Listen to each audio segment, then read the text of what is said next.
Poppy Capella ngaku keponakan pedangdut terkenal, Inul Daratista tegas membantah. Inul Daratista terseret skandal Miss Universe Indonesia. Ia pun langsung membantah dirinya merupakan Tante Poppy Capella, Direktur Nasional Miss Universe Indonesia. Menanggapi hal ini, Inul Daratista membantah tegas tudingan tersebut.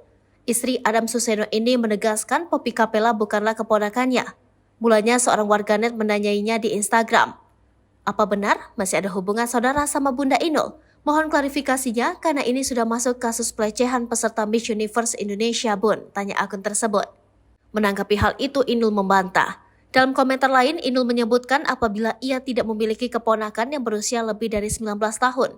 Poppy Capella sendiri sempat dikenal sebagai penyanyi dangdut sebelum akhirnya menjadi pemegang lisensi kontes kecantikan Miss Universe Indonesia. Gadis kelahiran 22 Oktober 1991 ini merupakan pemilik PT Capella Swastika. Poppy Capella sempat menceritakan kisah awal dirinya menjadi pemegang lisensi baru Miss Universe Indonesia. Poppy Capella sempat menceritakan kisah awal dirinya menjadi pemegang lisensi baru Miss Universe Indonesia. Ia mengaku sengaja mengambil kesempatan ini setelah perusahaannya bekerja sama dengan JKN Global Group, perusahaan multinasional asal Thailand yang telah mengakuisisi Miss Universe Organization pada 2022.